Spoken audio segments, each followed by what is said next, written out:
here where somebody could knock the ball out of your hand. But it's on the side of the ball here, and we want to make sure that our hands are placed on the basketball away from the seams, so that the seams are this way, which gives you proper rotation on the basketball as we do shoot it.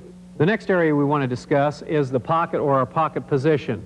And again, this is something that's very important when we are shooting a free throw. When we find the nail hole up the free throw line and we get set in a position to shoot, we want to get the ball in a position that will start our free throw, and what we call the pocket position.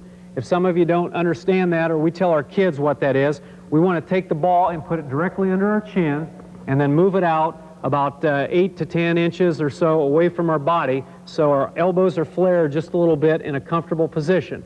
This allows us, in our shooting position, to be able to look up and see the basket without tilting our head back. Now we'll view, or we'll video some of our players shooting this, and some campers, and we'll see all kinds of things. We'll see a guy bring the ball up from this side. We'll see a person bring it up from this side and bring it over. We'll see him come back behind the head here. But we want to make sure that when we start the ball in the pocket, it starts right here in front of us so that we can see the basket in a visual picture. As we shoot it, we go up directly towards the rim, as I've mentioned, in a direct shot line with the basket. Another thing is, we want to shoot the basketball somewhere around 2.5 feet from the time we start the ball in the pocket till it's released. We'll start the ball in through here in the pocket, and as we release, it will be somewhere around 2.5 feet from the time we started the ball in the pocket. So we want to make sure it's here. If somebody was directly behind me, the ball, they should not be able to see the ball, because the ball is in the middle of my body in a position that allows me to have it in through here, in through my chest, and then directly up at the basket. The pocket position, again, is one that is in the center of your chest or center of your body, and as we tell the kids, goes directly up through your face as you're shooting towards the basket. But again, from this angle, you want to make sure that it's about this far away from your body so it doesn't hit you as you bring the ball up. Once you start the ball from the pocket position, you continually go up without any hitches in your shot. The next two areas that we want to discuss with the free throw is our foot alignment and body position. What many of you may not know is that there's a nail hole right in the center of the free throw line back here. And basically, we tell our kids, and we tell the campers and everything, you want to approach the line and put your right foot, right toe right on that nail hole, because that's the center towards the basket from the free throw line. Our left foot, I happen to be right-handed, so our left foot we put about 8 inches behind the line and in what we call a 10 o'clock position. And what we say is the basket's 12 o'clock, directly behind us is 6, we have 9 o'clock and 10 o'clock. This part of our body is pointed out towards 10 o'clock.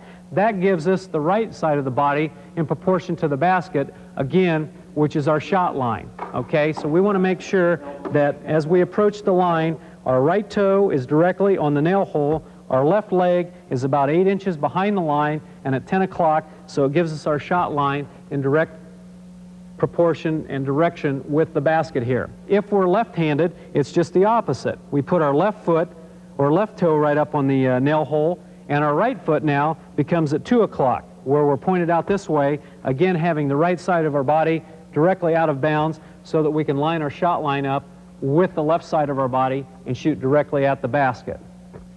In our body position, we want to make sure that when we approach the line and we set up like this, again, our knees are bent. We talked about balance earlier.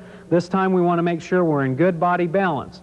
And the way we do that is we have the weight, as I've mentioned before, on the balls of our feet with our heels just barely off the floor. Part of our pressure is on our knees here. As we get ready to shoot the basketball and get it in here, we want to make sure that our back is straight, but our rear and legs are bent down. The force of the free throw comes from the feet and extends up through the body as we release and finish on the toes directly at the basket, again, through the thrust of our shot here. We want to make sure our head is up and cocked a little bit. As I mentioned before earlier, our eyes have to be focused on the basket as we shoot. Again, we finish up with on our toes as we release the ball and shoot. The next area of importance we want to talk about is a repetition. And the repetition is something you do over and over and over again. And we tell our coaches and players that when you get to the free throw line, you need to have your own repetition. It doesn't matter what you create or what you do, but you have to feel comfortable when you come to the free throw line, and you want to make sure you do the same thing over and over again so it gets to become habit. And yet we're concentrating on the habit that you're doing.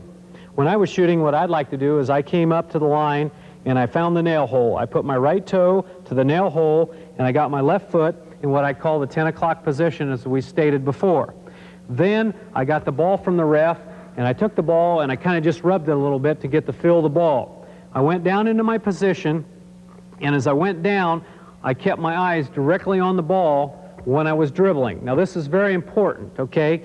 Coaches, players, we want to make sure that as you're dribbling the basketball, that you look at the basketball, because again, the touch and the feel is very important to the basketball when you shoot.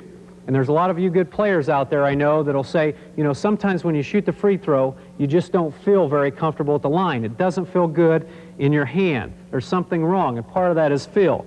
When we get to the line, we don't want our players standing here doing this number right here, looking up the basket because they can't see the ball. We want them to get the ball and take 2 or 3 or 4 dribbles, whatever they have, to shoot the basketball, and that's their repetition. We want them to take the 3 dribbles, concentrate on the ball, and as they get ready, the ball's in the shooting pocket, and then they release the basketball as they shoot. Okay? So again, get your rhythm.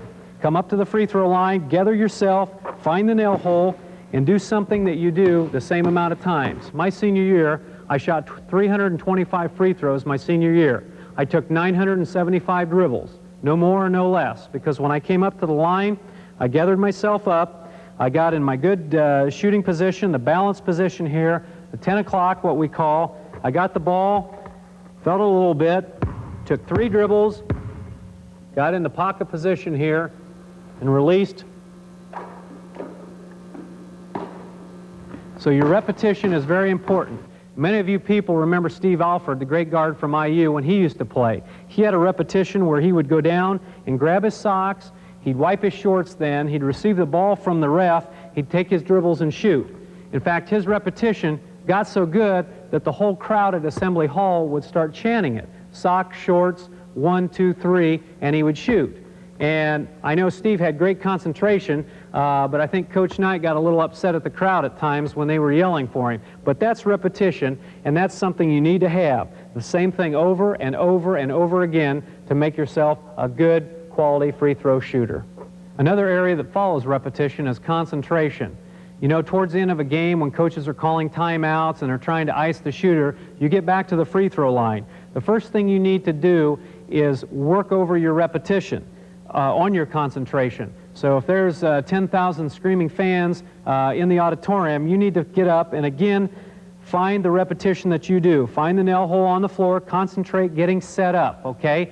Your foot alignment is very important. Again, get positioned at the free throw line. Okay, as you're dribbling, as I mentioned before, you watch the basketball, okay, as you're dribbling.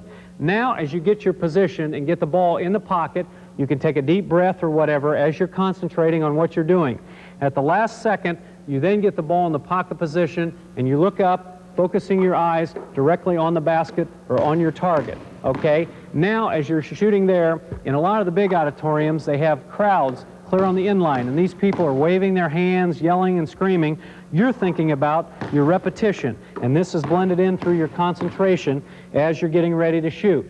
You're thinking, I find the nail hole, I get my foot positioned, I get the ball from the ref, I'm watching the basketball, taking my 3 dribbles, I'm getting in my shooting position, and as I look up at the basket, I'm following through with my shot here. Again, as we've mentioned before, you're getting the elbow above your ear, your shot line is down correct, your eyes are on the basket, and the ball is going through the net with your concentration. Another important area of shooting is what we call the shooter's mentality. And this is how you focus yourself on coming up to shoot free throws, whether it be at the beginning of a ball game or towards the end of a ball game. And what we tell our players is, down towards the end of a ball game, when they're fouling you to catch up, you go to the line, you're shooting a bonus. But we tell our players that they never shoot bonuses. Every 1-and-1 we ever shoot is a 2-shot foul. So when we approach that line, kids get too frantic and they say it's a 1-and-1. If I don't make the first one, I won't get the second one. And if I don't make the first one, I don't get 2 points. We tell them, Get up to the line, get your position ready, and think, I've got 2 shots. All I got to do is make the first one, and I'll make the second one. Concentrate on that very first shot that you're shooting. Okay, you want to get fouled. Kids in this situation want to get fouled. It's the kids who hold on to the ball as the clock's running down that will get fouled and go to the line. They have the shooter's mentality, because when they get to the line, they're not worried that it's a 1-and-1. They know that they're going to get up there and say, hey, that guy, he doesn't know what he's doing fouling me.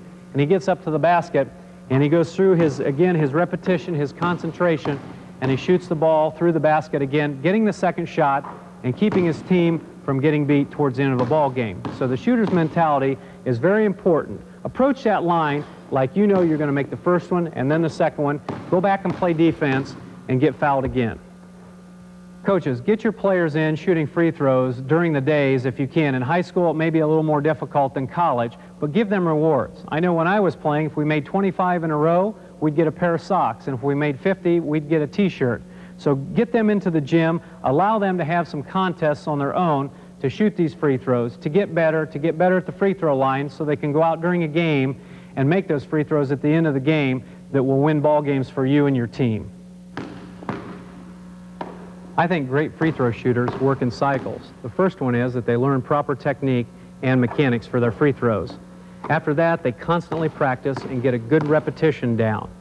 Once they have those down, I think they'll find that they make more free throws. And because they make more free throws, they're going to want the basketball in the pressure situations during a game, or in crunch time, as we call it. But the reason they do is because they have confidence in their free throw shooting ability, and that brings us back to the first part of our cycle again, is because they've learned proper technique and mechanics at the free throw line.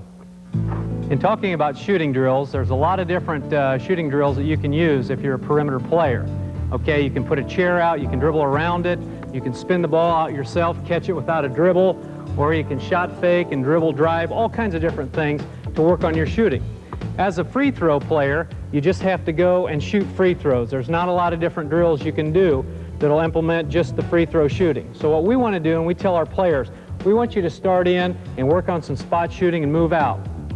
It doesn't matter what camp I go to. When I see kids come and run and pick up a ball, first thing they want to do is come out to this black line here about 20 feet out, and they want to shoot the three-point shot. They'll cast it up 5, 6, 7, 10 times, and they may hit 2 or 3. Then they'll grumble to their buddy that they're not hitting today. Their shot's off. So what we tell our players, what I tell the campers I work with, get up to the backboard and let's do some spot shooting. Let's get up here and get a good base, just like we're talking about getting at the free throw line. The ball's in the pocket. What we want to do is just shoot off the glass. We want to get our rhythm, we want to get our form down, and we want to make sure that we're just doing it right. We can do this before we're doing our stretching exercises. If you can't shoot it left-handed, shoot it right, but maybe practice left-handed, okay? Then we want to get in and just shoot the basketball, okay? The whole time we're just working on our left hand, but we get it over on the side, we want to be working on our right hand, okay? We come out, we can use the glass. I want to get to a spot. The whole time I'm moving at about 50% speed. Okay, I want to catch and shoot. Don't even have to jump too much if you don't want. And you can shoot from the perimeter or from 15 feet where you're going to get warmed up at from the field.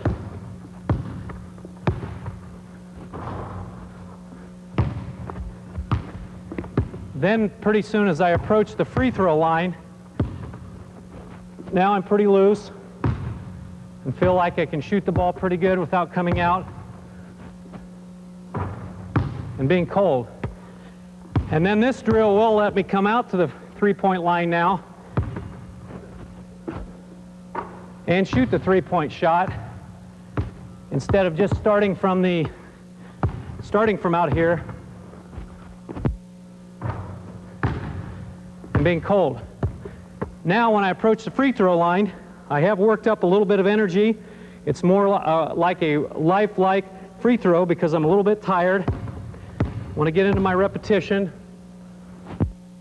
and I want to shoot my free throws.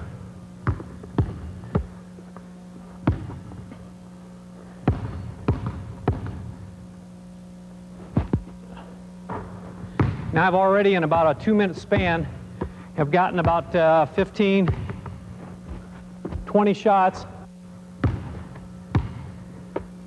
Then I can get my free throws, finding the nail hole, getting my foot aligned, get the ball in the pocket, and release for the basket.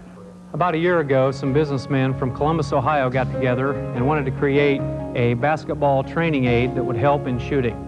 They came up with what they call the big ball. The big ball is 6 inches in circumference and 2 inches in diameter, bigger than a normal ball. However, it does weigh the same as a normal ball, so it won't affect your shooting, other to greatly improve it. The big ball, again, is designed for all areas of basketball, from rebounding to dribbling to passing and to shooting. We like it here at Grace College for several reasons. One is for rebounding, also for ball handling, and especially for free throws. As I teach free throws here, and to many kids, the big ball has been an excellent shooting tool to utilize with.